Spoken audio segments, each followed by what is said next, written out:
I'm Connie. Thank you so much for doing this today. Oh, yeah, no problem. It's an honor to be here. Okay, so let's get started. I'm Connie Ban, interviewing Amanda Olson, better known as A.B.B. Olson, author of Honor of Assassins and Elven Race Reborn. Hello. I'm so excited that I actually finally get to talk to you. Yeah, it's nice to meet you as well. Well, let's jump right in then. Many readers often want to know what made their favorite authors initially want to start writing. Oh, well, I started when I was really young. I was 3 years old when I wrote my first story. So, That's crazy young. really nothing actually ever made me start writing. It was just sort of something I did automatically. It felt as natural, as anything else to me as a child. It was eating, writing, playing, torturing my brother. It was just part of my life. What would you say was your big inspiration back then?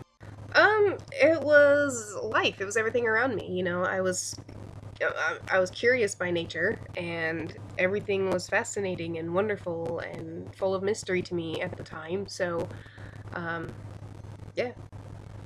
I mean, it was just life. And is it the same now? Pretty much. I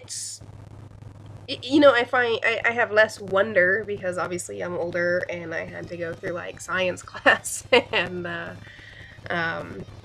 lot of the mystery has been taken out of the world, but I still find inspiration everywhere around me, in people and the things that they do and the stories of the world and you know just the incredible amount of things that people are capable of doing. I mean, it's remarkable. So, what would you say is your big inspiration now? Uh, Probably. This will sound terrible, but it's probably music and movies. The other things that other creative people have done. It sort of makes you want to not emulate them, but be part of that. And so I think I hear something and it makes me want to get back to work. As it were. Well, that makes sense. So, do you have an influence that you take from, or is everything that you do original, like out of your head? Well, originality, it's something that, as long as you're not taking someone's work and there's a difference between being inspired by something and stealing it. I mean, I think that everything that I do is original because I don't take it from anyone else. It's something that comes completely out of my head. But that being said, of course, I'm influenced by other writers like J.R.R. Tolkien. Of course, Lord of the Rings is like the cornerstone of any dark or classical fantasy. You have Robert Jordan, who did the unbelievable Wheel of Time series, Terry Brooks, and Terry Goodkind. There's just these incredible writers. I would add Jacqueline Carey and Kristen Britton into that too, and Bishop, because I mean there's so many incredible writers, but our genre is really a relatively small one, and it's not exactly the most popular. And so, yeah, I mean, of course, I look at these other writers who have been immensely successful and have been able to make their career out of it, and I'm inspired by that, and I want to be, again, I want to be a part of it. I don't want to be them, but I would like to be among them, you know. So, at this point, do you have any regrets about choosing this path that you're on? The path of being a writer? Oh, no, not at all. It's not something that I really saw as having a choice in the matter. It's in my blood. It's in my soul. It's who I am. And so to do anything else really would be wrong. And I mean, granted, it's not exactly the most easy career that I could have chosen. It's certainly not simple, and you have to work really hard, and you will probably, I'll probably never be famous. I'll probably never be insanely wealthy, I would like to be able to live comfortably off of my work, but no, I wouldn't say that I regretted it at all. That's really interesting. It makes me wonder if other authors look at it that way. I don't know. Do you have a specific way of working? What do you mean? Do you have any specific things that you have to have in order to get your work done, like a certain setup to your desk, or a certain snack or drink? Oh, hell no. I will write anywhere at any time. I will write on people. I will write on walls. I will write on tables. I don't care. I will write wherever I happen to be if something strikes me, and it doesn't really matter where I am, what time it is, who I'm around, or what I'm doing. If I feel like writing, that's what I'm gonna do, and that's how I've always been. And you've written on people. That's interesting. So is there anything that helps you work? Music. Yeah, music. I've always got it playing in the background when I'm working, and singing very loudly and off key while I'm writing.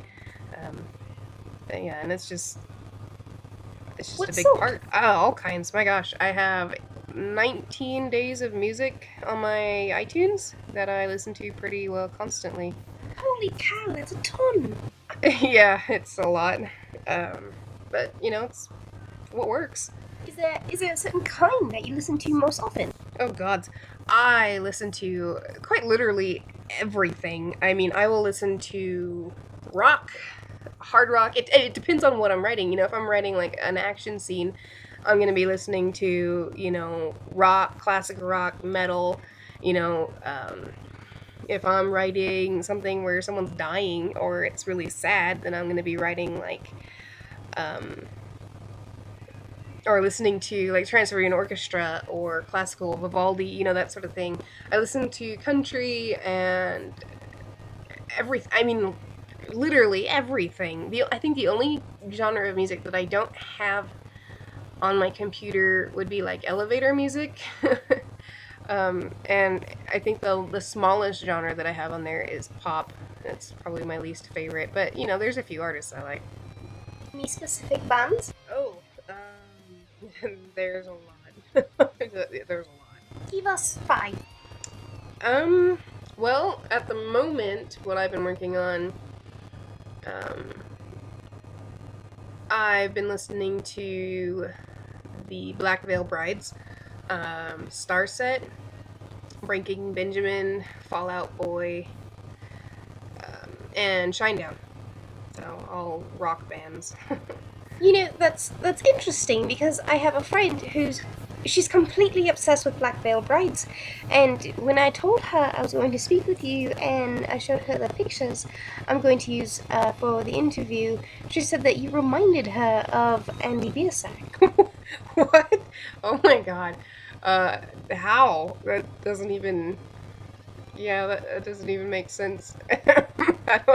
I don't see how that works. You're quite young, both of you, and you started really young, and you both chose a genre that isn't necessarily popular or easy, and you stand for your work no matter what people have said, and you've defended its merits against a lot of criticism, and not just your work, but personally. I know that there have been some things said, like you're an incredibly graphic writer, and you write in a genre that really is dominated by older, established men, and that you're sort of pushing your way into something that has been established as a certain kind of genre, and so the fact that you stood for that and you fought really for your rights and your perception is really outstanding, and I think that's something he has done so far as, he doesn't really take any guff against what he's doing or how he's doing it, and I think that's what she's seeing. Sure, I guess that's kind of crazy. Andy Biersack he's an incredible artist, and he's famous. I'm not. He's gorgeous. I'm not.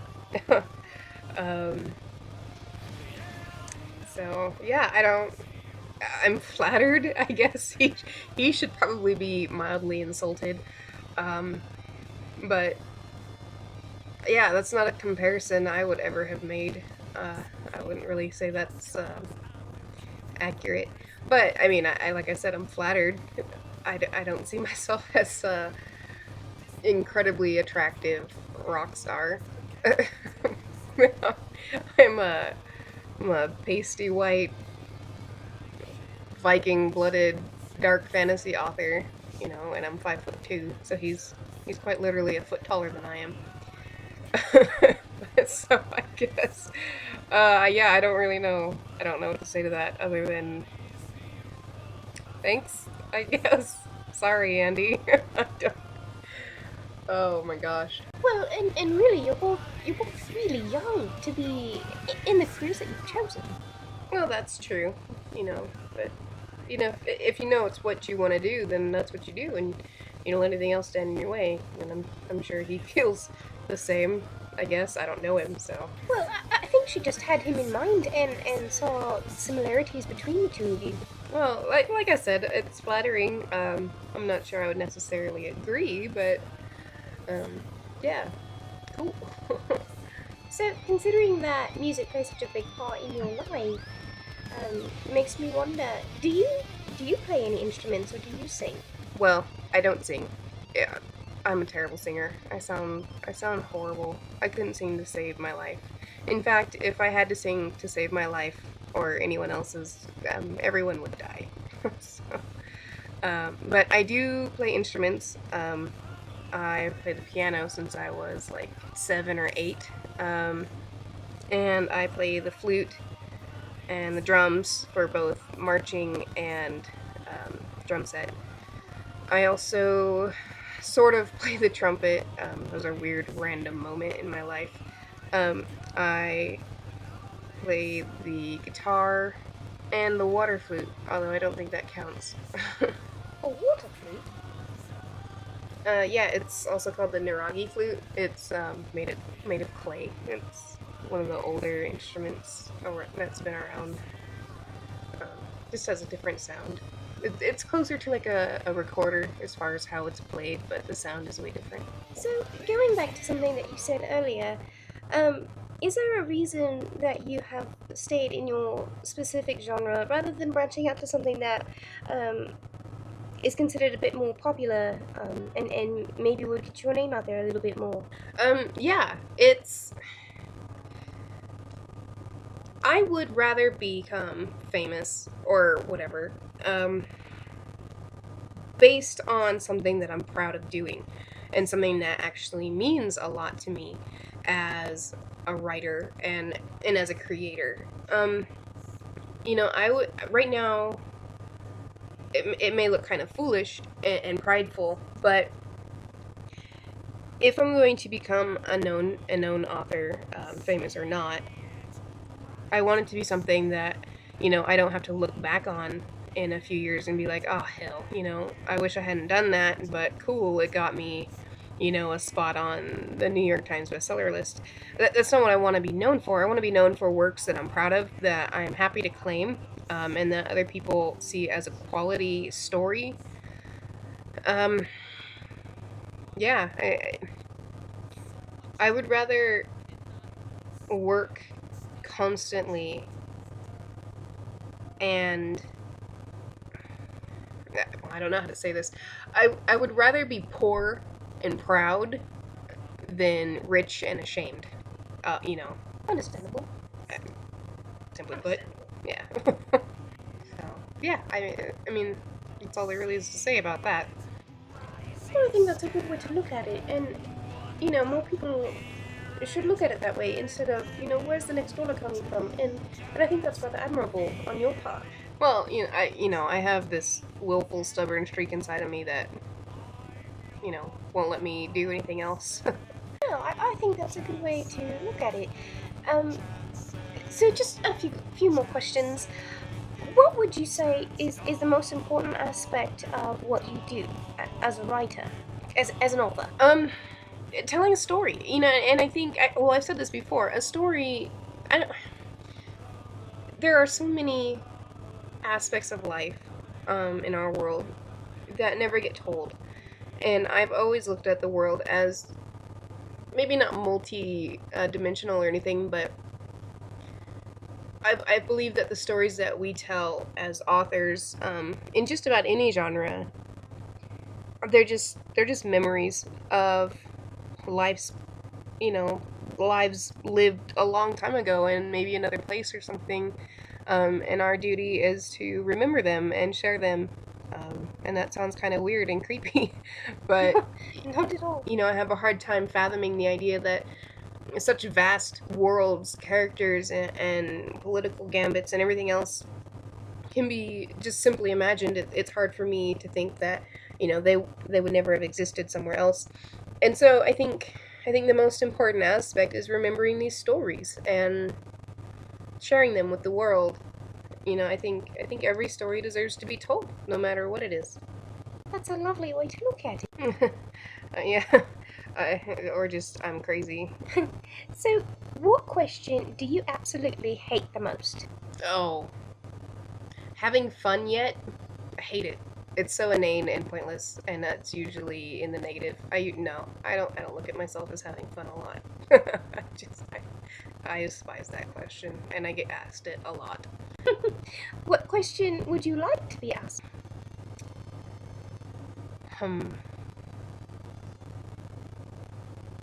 I do not know.